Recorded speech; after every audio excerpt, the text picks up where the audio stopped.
അസ്സലാമു അലൈക്കും. നിങ്ങളെല്ലാവരും വളരെയധികം ദേഷ്യത്തോടെയാണ് എന്നെ നോക്കുന്നതെന്ന് എനിക്ക് മനസ്സിലാകുന്നുണ്ട്. നിങ്ങൾ 2 ദിവസങ്ങളിലായിട്ട് അധ്വാനിച്ച് അതിലുപരി പല ദിവസങ്ങളിലായിട്ട് പ്രാക്ടീസ് ചെയ്ത് നിങ്ങൾ അവതരിപ്പിച്ച് ഇയാൾ എനിക്കൊന്നും റിസൾട്ട് തന്നില്ലല്ലോ, ഇയാൾ എനിക്കൊരു പ്രൈസും തന്നില്ലല്ലോ എന്ന ദേഷ്യത്തോടെയാണ് നിങ്ങൾ നോക്കുന്നത് എന്നുള്ളത് അങ്ങനെയാണോ? ആണോ? ഓക്കെ. എന്താണ് നിങ്ങളെ സ്ഥാനം ഔട്ടാവാൻ കാരണം എന്നുള്ള 1-2 വിഷയങ്ങൾ മാത്രം പറഞ്ഞ് നമുക്ക് അവസാനിപ്പിക്കാം ഇൻഷാ അല്ലാഹ്. നമുക്കൊന്നിച്ചൊരു പാട്ട് പാടിയാലോ? അത് ഉപ്പ ഉമ്മ അതിലും മേലെ ഇഷ്ടം എന്റെ നബിയോട്. ഉറക്കപ്പാട്. ഉപ്പ ഉമ്മ അതിലും മേലെ ലാ യുഅ്മിനു അഹദും ബില്ലാഹ്. സൗണ്ട് ഇല്ലാലോ. ലാ യുഅ്മിനു അഹദും ബില്ലാഹ് ഇല്ലാ ബിഹുബ്ബി റസൂലില്ലാഹ്. ഉപ്പ ഉമ്മ ഇഷ്ടം എന്റെ നബിയോട്. ഉപ്പ ഉമ്മ. ഇൻഷാ അല്ലാഹ് പാട്ടിന്റെ 1-2 ഹിസ്റ്ററികളും ആലാപനത്തിന് 1-2 വിഷയം മാത്രം പറഞ്ഞുകൊണ്ട് ഞാൻ അവസാനിപ്പിക്കാം. ഈ വൈകിയ വേളയിൽ നിങ്ങളുടെ സമയങ്ങളൊന്നും കൂടുതലായിട്ട് ഞാൻ എടുക്കുന്നില്ല. മാപ്പിളപ്പാട്ട് എന്ന് പറഞ്ഞു കഴിഞ്ഞാല് മാപ്പിളമാരുടെ ഇടയില് അവരുടെ ജീവിതത്തെ, അവരുടെ ആരാധനകളെ, അവരുടെ കർമ്മങ്ങളെ, സന്തോഷങ്ങളെ ഇതെല്ലാം പദ്യരൂപത്തിലേക്ക് ചിട്ടപ്പെടുത്തി ആലപിച്ച ഒരു പാട്ട് ഗണത്തിനാണ് മാപ്പിളപ്പാട്ട് എന്ന് പറയുന്നത്. ഇവിടെ പാടിയ എല്ലാ പാട്ടുകളും എന്തുതന്നെയാണ്? മാപ്പിളപ്പാട്ട് തന്നെയാണ്, അല്ലേ? എല്ലാ പാട്ടുകളും മാപ്പിളപ്പാട്ട് തന്നെയാണ് പാടിയത്. പക്ഷേ മാപ്പിളപ്പാട്ട് മത്സരത്തിന് പരിഗണിക്കുന്ന പാട്ട് അതിന് പ്രത്യേക ചില മാനദണ്ഡങ്ങളുണ്ട്. എങ്കിലും എല്ലാ പാട്ടുകളും മാപ്പിളപ്പാട്ട് തന്നെയാണ്, അല്ലേ? മാപ്പിളപ്പാട്ടിൽ വർണ്ണചരിത്രം മാനവികതയോടാണത് മിത്രം. മധുമുകൾ മാലകൾ മൈലാഞ്ചികളിൽ ഒപ്പന പാടി മഹിയിൽ മരുവിൽ മലയിൽ നദിയിൽ കാറ്റിൽ നർത്തനമാടി.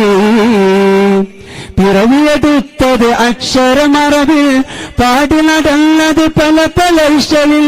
പാഴ്സിയും ഉറുദുവും തമിഴും ചേർത്തതലങ്കൃതമാക്കി വാദ്യാഘോഷമൊരുക്കി കാവ്യമനസ്സുകൾ സുന്ദരമാക്കി. ഖാലി മുഹമ്മദ് മോഹിൻ കുട്ടി കവികളെ മുന്നിൽ നിന്നൊരു പീട്ടി. ുകളെഴുതിക്കൊണ്ട് ജമാലിയെ തുള്ളൊരു പേട്ടി. ഇതരമ നസ്സുകളീണം മൂളിക്കൊണ്ടിര നെയ്ത്താരാട്ടി. മാപ്പിളപ്പാട്ട് മത്സരഗണത്തിൽ പരിഗണിക്കണമെന്നുണ്ടെങ്കിൽ 3 കണ്ടീഷനാണുള്ളത്. ഒന്നാമത് അത് ബേസിക്കായിട്ട് അറബി മലയാളം സാഹിത്യത്തിലായിരിക്കണം. ഒന്നാമത് ശ്രദ്ധിക്കണ്ടേ? അറബി മലയാള സാഹിത്യത്തിലായിരിക്കണം അതിന്റെ വരികള്. രണ്ടാമത്തത് അതിന്റെ പ്രത്യേക പ്രാസ നിയമങ്ങളുണ്ട്. കമ്പി, കഴുത്ത്, വാൽക്കമ്പി, വാലുമ്മൽ കമ്പി, ഇങ്ങനെ 4 പ്രാസ നിയമങ്ങളുണ്ട്. ഈ 4 പ്രാസ നിയമങ്ങളും ഉൾക്കൊണ്ട രചനയായിരിക്കണം. മൂന്നാമത്തെ എന്നുള്ളത് ഇതിന്റെ ഇശലിലായിരിക്കണം. ഈ 3 ഗണത്തിലും പെട്ടൊരു പാട്ടിനെ നമുക്ക് മത്സരത്തിന് മാപ്പിളപ്പാട്ടായിട്ട് പാടാം. ബാക്കി യൂട്യൂബിൽ ടൈറ്റിൽ കൊടുത്ത മാപ്പിളപ്പാട്ടുകളൊന്നും എന്തല്ല മാപ്പിളപ്പാട്ടല്ല. ഇവിടെ കുറെ കുട്ടികള് മാപ്പിളപ്പാട്ടില് എന്തെല്ലാം കുറെ മധുകൾ പാടിയിട്ടുണ്ട്, ചരിത്ര ഗാനങ്ങൾ പാടിയിട്ടുണ്ട്, കുറെ പ്രാസങ്ങളുള്ള കട്ടക്കട്ടക്കട എന്നുള്ള പാട്ടുകളൊക്കെ പാടിയിട്ടുണ്ട്. പക്ഷെ അതൊന്നും മത്സരത്തിന് പരിഗണിക്കുന്ന മാപ്പിളപ്പാട്ടല്ല. പക്ഷെ മാപ്പിളപ്പാട്ടാണ്. നേരത്തെ പറഞ്ഞല്ലോ, മാപ്പിളമാർ എഴുതിയ എല്ലാ പാട്ടുകളും എന്തുതന്നെയാണ്? മാപ്പിളപ്പാട്ടാണ്. മത്സരത്തിന് പരിഗണിക്കണം എന്നുണ്ടെങ്കിൽ ഇശല് വേണം, പ്രാസ നിയമം വേണം, അറബി മലയാള സാഹിത്യത്തിലായിരിക്കണം. ഇതൊന്ന് പാട്ടിൽ വളരെയധികം ശ്രദ്ധിക്കണം. മറ്റൊന്ന് ആലാപനത്തിലേക്ക് കടക്കുകയാണെങ്കിൽ വളരെയധികം മികവുറ്റ ഗായകർ ഇവിടെ ഉണ്ട്. വളരെയധികം മികവുറ്റ പറഞ്ഞാൽ വളരെയധികം മികവുറ്റ ഗായകരുണ്ട്. ഇത്രയധികം പ്രതിഭകളുള്ള ഒരു റേഞ്ച് ഈ കുറഞ്ഞ കാലത്ത് കുറെ മദ്രസയിൽ ഞാൻ വാല്യുവേഷന് പോയിട്ടുണ്ടെങ്കിലും ഇത്രയധികം പ്രതിഭകളുള്ള ഒരു നിലവാരത്തിലുള്ള പ്രതിഭയുള്ള റേഞ്ച് വളരെ കുറവായിട്ടാണ് കണ്ടിട്ടുള്ളത്. പാട്ടിൽ നമ്മൾ ആലപിക്കുമ്പോൾ ആദ്യം ശ്രദ്ധിക്കേണ്ടത് എന്താ? നിങ്ങൾ പാട്ട് എവിടുന്ന സെലക്ഷൻ ചെയ്യാറുള്ളത്? നിങ്ങൾ എവിടുന്ന പാട്ട് ആദ്യം സെലക്ഷൻ ചെയ്യാറുള്ളത്? യൂട്യൂബ്. ഇലാഹന്തരത്ത് യൂട്യൂബ്. യൂട്യൂബ് എന്ത് അടിസ്ഥാനത്തിൽ നിങ്ങൾ പാട്ട് സ്വീകരിക്കാറുള്ളത്? ഒരു പാട്ട് മധുഗാനാണ് നിങ്ങൾ പാടുന്നതെങ്കിൽ എന്ത് നോക്കിയിട്ട് നിങ്ങൾ പാട്ട് സെലക്ഷൻ ചെയ്യാറുള്ളത്? എത്രത്തോളം കമാൻഡ് വന്നിട്ടുണ്ട്, ഇതിൽ പാടുന്നതിന്റെ മൊഞ്ച് എത്രത്തോളം ഉണ്ട്, അതിന്റെ വ്യൂ എത്രത്തോളം ഉണ്ട്, ഇതെല്ലാം നോക്കിയിട്ടാണോ? പിന്നെന്ത് നോക്കിയിട്ടാ? ആ പാട്ടിന്റെ രസം എത്രത്തോളം ഉണ്ട് അല്ലെ? ഹിറ്റായ പാട്ടാണെന്നല്ലേ അല്ലെ? പക്ഷെ ഇക്കാലഘട്ടത്തിൽ പാട്ട് ഹിറ്റാവാന് പാട്ടിന്റെ വരികൾക്ക് നിലവാരം വേണമെന്നൊന്നുമില്ല. എന്തെങ്കിലും ഒരു വരി നല്ല ട്യൂണിൽ പാടിയാല്, കുറച്ച് മുഖഭംഗിയുള്ള ആളുകൾ പാടിയാൽ എന്തായി? ആക്ഷനോടുകൂടി പാടിയാൽ ആ പാട്ട് വിജയിച്ചു. പക്ഷെ നമ്മൾ മക്കളൊക്കെ ഏറ്റെടുത്ത് പാടുന്ന പാട്ടുകൾ മധുഹാവട്ടെ മാപ്പിളപ്പാട്ടാവട്ടെ ഏറ്റെടുത്ത് പാടുന്ന പാട്ടുകളൊക്കെ അതായിരിക്കും. പക്ഷെ അതിന്റെ വരികൾക്ക് നിലവാരം കുറവായിരിക്കും.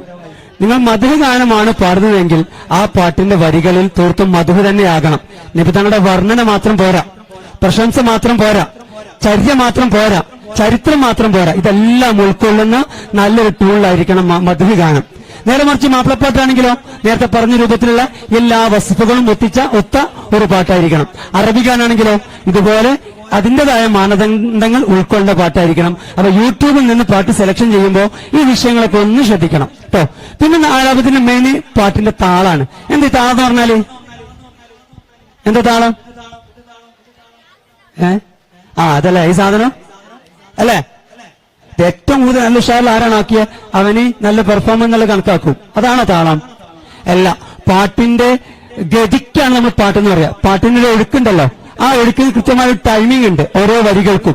ആ വരി നീട്ടേണ്ടത് കറക്റ്റ് ആ പോയിന്റിൽ നീട്ടിയിരിക്കണം. അതിനപ്പുറത്തേക്ക് നീട്ടിയാൽ അത് താളം ഔട്ടാണ്. നീട്ടേണ്ടതല്ലാത്തതിന് കുറച്ച് മുൻപ് സ്റ്റോപ്പ് ചെയ്താൽ അതും താളം ഔട്ടാണ്. അപ്പോൾ ട്രാക്ക് കൃത്യമായിട്ട് നോക്കിയിട്ട് വേണം എന്ത് ചെയ്യാന്?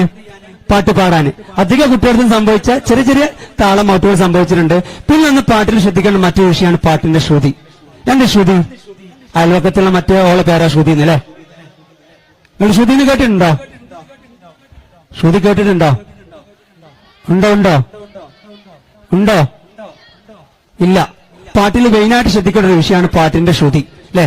പാട്ടിന്റെ ശ്രുതി എങ്ങനെ നമുക്ക് മനസ്സിലാക്കാം? ഒരു പാട്ട് ഞാൻ രണ്ടു ശ്രുതിയിൽ പാടിത്തരാം.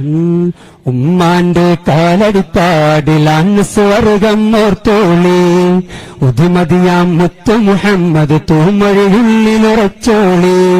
ഇത് ഞാനൊരു ശ്രുതിയുടെ സ്കെയിലാ പാടിയ. ഇതിനൊന്ന് ഹൈയാക്കി ഞാൻ പാടിത്തരാം. ഉമ്മാന്റെ കാലടിപ്പാടിലാണ് സ്വർഗം ഓർത്തോളി. ഇതൊരു സ്കെയിലാണ്. ഈ മറ്റൊരു സ്കെയില് ഉമ്മാന്റെ കാലടിപ്പാടിലാണ് സ്വർഗം. അധിക മക്കൾ നേരെ സലാം തുടങ്ങി സലാം പറഞ്ഞ് ഈ ശ്രുതിയിലെ പാട്. കാരണം ആ വന്ന ആവേശം അവനക്ക് ഫസ്റ്റ് കിട്ടണം എന്നുള്ള ആ ഒരു ഉറപ്പോട് കൂടി എന്ത് ചെയ്യും? ഉമ്മാന്റെ കാലടിപ്പാ അങ്ങ് തുടങ്ങും. ഇങ്ങനെ തുടങ്ങി എന്താ പ്രശ്നം അറിയോ? താലോല അവിടെ സ്പേച്ച് വന്നോ? ഇത് എനിക്ക് പാടാൻ പറ്റാത്ത ശ്രുതിയാണ്. അവിടെ എന്ത് ചെയ്യണം? താലോല പാട്ടുകൾ പോലെ മറ്റൊരു പാട്ടുണ്ടോ, താരാട്ടായി ഉമ്മയെ പോലെ. ഇതെന്താണ്? എനിക്ക് പാടാൻ പറ്റിയ ശ്രുതിയാണ്. ഇതിന്റെ പല്ലവി ഉമ്മാന്റെ കാലടിപ്പാടിലാണ് സ്വർഗം ഓർത്തോളി. പാട്ടിന്റെ ശ്രുതിയെ കുറിച്ച് ഐഡിയ കിട്ടും നമുക്ക്. അപ്പൊ ഒരു പാട്ടിന് നമുക്ക് വ്യത്യസ്തമായ ശ്രുതികൾ പാടാൻ പറ്റും. അപ്പൊ നിങ്ങൾ ശ്രദ്ധിക്കണം എന്നറിയോ? നല്ല ഉഷാറിൽ പാടിയവരുണ്ട്. ശ്രദ്ധിക്കേണ്ട ഒരു വിഷയം ഈ ശ്രുതി എന്ത് ചെയ്യണം? അത് മാനേജ് ചെയ്തുകൊണ്ട് പാടണം കേട്ടോ. മറ്റൊന്ന് ശ്രദ്ധിക്കേണ്ടത്, നിങ്ങൾ ടീമായിട്ട് പാടുമ്പോൾ നിങ്ങൾ ആരാണോ മെയിൻ പാടുന്നത്, മെയിൻ പാടുന്ന ആളുടെ അതേ ശ്രുതിയിലായിരിക്കണം കോറസും വരുന്നത്. ഇപ്പൊ മദ്രസയിൽ രണ്ട് പാട്ടുകാരുണ്ടാവും. ഒരുത്ത 9ാം ക്ലാസ്സിലായിരിക്കും, ഒരുത്ത 5ാം ക്ലാസ്സിലായിരിക്കും. രണ്ടാളുടെ പാട്ടിന്റെ ശബ്ദം എന്തായിരിക്കും? രണ്ടായിരിക്കും അല്ലെ? അവനും പാട്ടുകാരനാണ്, ഇവനും പാട്ടുകാരനാണ്. അപ്പൊ രണ്ടാളുടെയും സ്കെയില് രണ്ടായിരിക്കും. പക്ഷെ അവൻക്ക് അവന്റെ ക്ലാസ്സുകളിലെ അല്ലെങ്കിൽ അവന്റെ സൗണ്ടുള്ള ആളുകളുടെ ശ്രുതി ഒപ്പിച്ചിട്ട് വേണം കോറസിന് ഒപ്പിക്കാന്. ഇനി 5ാം ക്ലാസ്സിൽ ഒരുത്തം പാടുകയാണെങ്കിൽ അവന്റെ ശ്രുതിക്കനുസരിച്ചുള്ള ആളുകളെ വേണം കോറസ് ഒപ്പിക്കാൻ. ഓക്കെ, ഇത്രയും കാര്യങ്ങളാണ് ബേസിക് ആയിട്ട് ശ്രദ്ധിക്കാനുള്ളത്. പറയുകയാണെങ്കിൽ ധാരാളം പറയാനുണ്ട്. കൃത്യമായിട്ട് കുറെ വിഷയങ്ങൾ നോട്ട് ചെയ്തിട്ടുണ്ട്. നിങ്ങൾക്ക് കിട്ടിയ പ്രൈസ് അത് ചെറിയ ചെറിയ വിഷയങ്ങൾക്കാണ് നിങ്ങളുടെ പ്രൈസ് നഷ്ടപ്പെട്ടുള്ളത്. അതുകൊണ്ട് നിങ്ങൾ പിറകിലാണ് എന്ന് മനസ്സിലാക്കണ്ട. നിങ്ങൾക്ക് വിജയം കിട്ടിയവൻക്ക് ഫസ്റ്റ് ലഭിക്കാൻ വേണ്ടി ജസ്റ്റ് ഒന്ന് പിറകിലേക്ക് ഇറങ്ങി കൊടുത്തെന്ന് മാത്രം മനസ്സിലാക്കിയാൽ മതി. ഓക്കെ, നമുക്ക് സമയം വളരെ കുറഞ്ഞ സമയമുള്ളൂ. ഈ ഒരു ഇത്രയും വൈകിയ സമയത്തിലും എനിക്ക് സംസാരിക്കാൻ ഇത്തിരി അല്പസമയം തന്ന ഈ സംഘാടകർക്ക് അഭിനന്ദിക്കുകയാണ്. എല്ലാ മക്കളും നിങ്ങൾക്ക് കിട്ടിയ അവസരങ്ങൾ മാക്സിമം ഉപയോഗപ്പെടുത്തണമെന്ന് പറഞ്ഞുകൊണ്ട് നിർത്തുന്നു. ആഖിറു ദഅവാന അൽഹംദുലില്ലാഹി റബ്ബിൽ ആലമീൻ. അസ്സലാമു അലൈക്കും വറഹ്മത്തുള്ളാഹി.